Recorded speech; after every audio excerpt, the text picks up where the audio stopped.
Muslimin dan muslimat yang dirahmati Allah sekalian, ada orang-orang Nasara yang macam ni, dan kita tengah duk baca ayat yang Allah duk cerita tentang adanya orang-orang yang macam ni, golongan daripada kalangan Nasara ini yang qisisin wa ruhbanan, yang mereka ini kira golongan yang berilmu dan beribadah kepada Allah, dan mereka tidak takabur daripada nak mencari kebenaran. Dia tak nak takabur, dia pun memang betul nak tahu hak mana yang benar.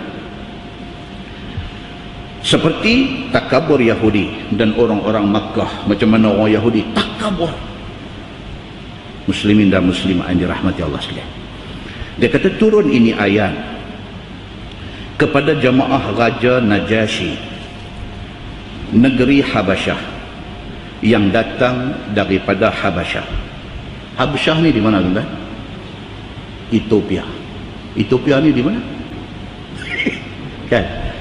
Habasyah, Arab dia sebut Habasyah. Dalam bahasa geografi kita Habsyah. Habsyah ni di mana?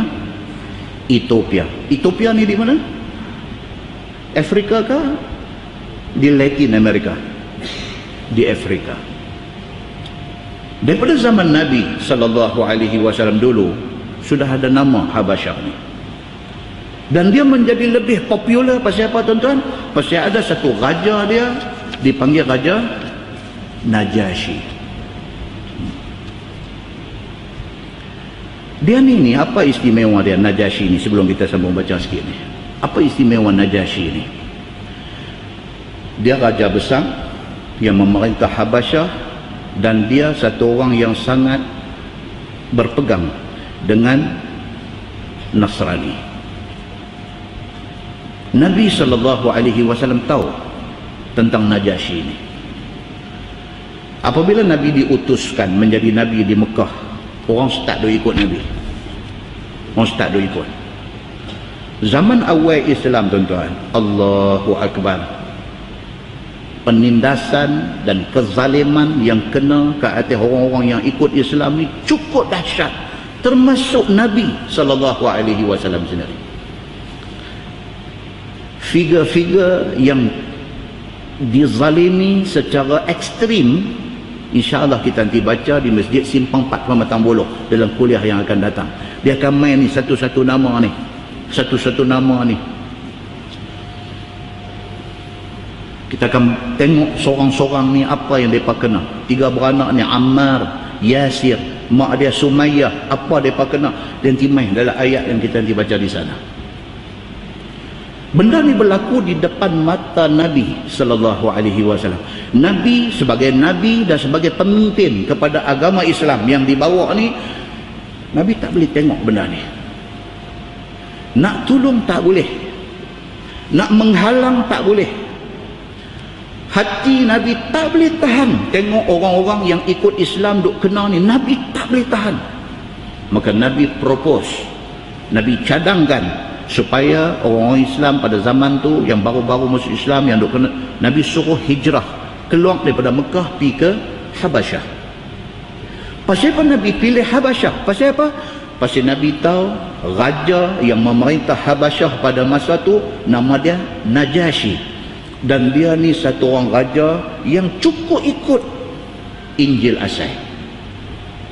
Dan Injil itu kitab samawi yang Allah buat turun mai. Nabi ada trust dekat Najasyi, maka Nabi suruh sekumpulan sahabat pi ke Habasyah. 80 orang, dan satu riwayat kata 82 orang bergerak keluar daripada Mekah pi ke Habasyah. Di antaranya ialah Osman bin Affan, orang hebat. Di antaranya ialah Osman bin Affan dengan isteri dia Ruqayyah. Ruqayyah ni siapa tuan-tuan? Anak Nabi. Anak Nabi dengan Khadijah, salah seorang nama Ruqayyah, menikah dengan Osman bin Affan. Masa hijrah daripada Mekah pi ke Habasyah, Osman pi bawa isteri dia Ruqayyah. Ruqayyah itu anak Nabi pi. Bersama dengan rombongan itu juga ialah Az-Zubair bin Al-Awwam. Siapa dia ni? Anak penakan Aisyah dan juga anak angkat Nabi sallallahu alaihi wasallam. Dalam kumpulan 80 atau 82 orang ni siapa lagi? Mus'ab bin Umair. Tuan-tuan, apa hebat Mus'ab bin Umair ni? Apa hebat dia? Hebat dia ni sangat knowledgeable. Dia di antara sahabat Nabi yang sangat berilmu. Sehingga kan apabila Nabi nak hantar satu orang wakil untuk pergi ke Yaman untuk nak berdakwah di sana, Nabi pilih siapa? Dia. Komen orang apabila dengar Mus'ab bin Umair cakap. Mus'ab bin Umair ini satu orang yang Allah jadikan gigi dia jarang. Gigi dia jarang-jarang. Orang yang dengar ilmu daripada Mus'ab bin Umair, mereka kata apabila Mus'ab bercakap, kami dapat melihat kebijaksanaan keluar daripada celah-celah gigi dia. Itu dia. Hebat.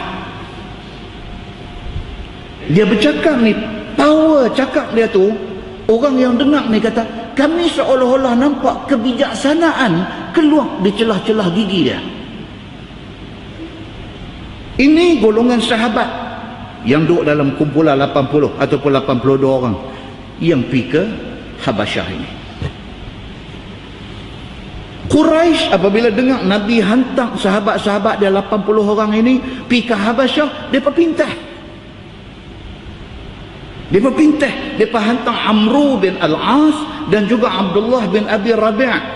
Dihantar untuk nak pintah geng 80 ini. Mereka ni pergi sampai sama-sama dengan sahabat Nabi yang 80 orang, sampai dengan dua orang ni, Amru bin Al-As dengan Abdullah bin Abi Rabi' pun sampai masa yang sama. Mereka potong masuk jumpa Najasyi. Tapi yang kata Najasyi ni yang mendapat trust, mendapat kepercayaan Nabi ni, apabila dua orang ni mai nak garam. Tahu nak garam? Nak perui garam dekat 80 orang sahabat Nabi ni. Mereka pergi dengan bawa persembahan yang hebat-hebat untuk dipersembahkan kepada Najasyi sebagai satu usaha tumbuk rusuk, dia panggil rasuah. Najasyi dengar mereka ni punya cerita, garam mereka duk lepas semua dengar. Najasyi kata tak apa, simpan dulu segala hadiah, segala apa-apa semua simpan dulu, aku nak tanya kumpulan 80 ni. Najasyi tanya mereka, aku nak dengar secara ringkas. Ni Najasyi yang kata Nasrani ni, ayat duk cerita ni, hampa cerita dekat aku secara ringkas, apa yang menyebabkan hampa tinggal hampa punya agama lama ikut agama baru yang dibawa oleh Muhammad ni. Secara ringkasnya pasal apa? Kumpulan 80 yang ada Uthman bin Affan, yang ada Mus'ab bin Umair, yang ada Abdurrahman bin Auf. Tapi Nabi lantik siapa jadi ketua?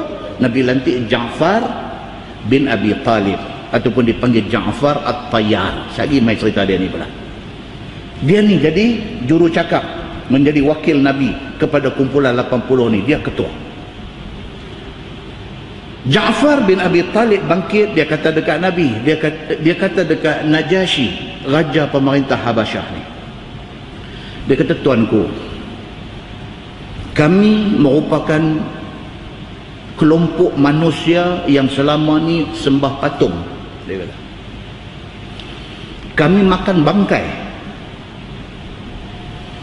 kami jahat, kami zalim, kami berperang, kami bergaduh, kami berkelahi, kami menzalimi orang-orang yang lemah. Tapi bila mai Muhammad bin Abdullah timbul dalam masyarakat kami, dia ajak kami supaya jadi orang yang bercakap benar. Dia suruh kami jujur. Dia suruh kami ni amanah. Dia suruh kami sembah Allah, Tuhan yang Esa, tinggalkan patung-patung berhala. Dia suruh kami hormat sesama manusia, khususnya jiran. Dia suruh kami berhenti, stop daripada sebarang kezaliman dan kejahatan. Dan apabila kami ikut dia, kami rasa tenang yang kami tidak pernah rasa sebelum ni. Ja'far kata, Ja'far bin Abi Talib kata, selama ni kami senang, kami kaya, kami ada duit, kami ada kuasa, orang dengar cakap kami, tapi kami tidak ada ketenangan. Tapi bila Muhammad bawa mai agama ni, dia suruh kami ikut benda-benda hak dia ajar, Bila kami ikut, kami rasa tenang, kami rasa tenteram, jiwa kami rasa sangat-sangat selesa.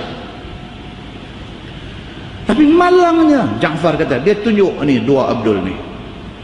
Tetapi malangnya, dia ni dan juga geng-geng dia ada di Mekah. Mereka nak suruh kami balik kepada kehidupan lama. Mereka nak suruh kami balik kepada kehidupan jahat, zalim, minum arak, bunuh anak dan sebagainya. Mereka nak suruh kami balik ke zaman itu. Itu zaman kegelapan kami. Kami tak mau dah zaman tu. Najasyi, satu raja pemerintah Habasyah yang beragama Kristian betul, agama Nasrani betul, dia mengikut Injil betul. Bila dia dengar macam ni, dia sudah tak boleh tahan. Najasyi kata dekat Ja'far bin Abi Talib, dia kata, ada tak ada apa-apa ayat daripada Tuhan yang turun pada Muhammad? Ja'far kata ada. Dia kata baca. Ja'far ambil ayat 16 sampai ayat 22 surah Maryam. Pasal dia tahu ini Nasrani, dia baca surah Maryam. Firman Allah, a'udzubillahi minasyaitanirrajim, wadhkur fil kitabi Maryam. Wahai Muhammad, bacakanlah cerita tentang Maryam yang ada di dalam Al-Quran. Ayat tu macam tu.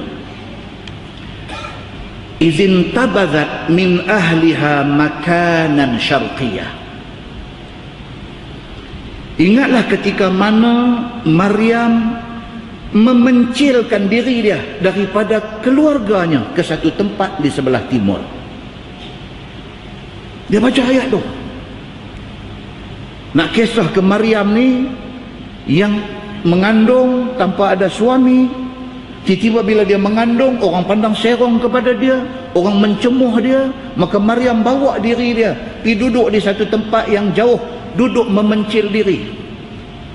Fattakhadhat min dunihim hijaban, dan dia buat satu dinding menghijab diri dia daripada pandangan orang lain, kerana sedihnya dia dituduh sebagai satu perempuan jahat, mengandung tanpa suami. Fa'arsalna ilaiha ruhana. Quran cerita benda ni bermula dengan kami menghantar roh kami. Roh kami ni apa dia? Jibril alaihi salam dihantar oleh Allah pergi jumpa Maryam. Fatamathala laha basharan sawiyah.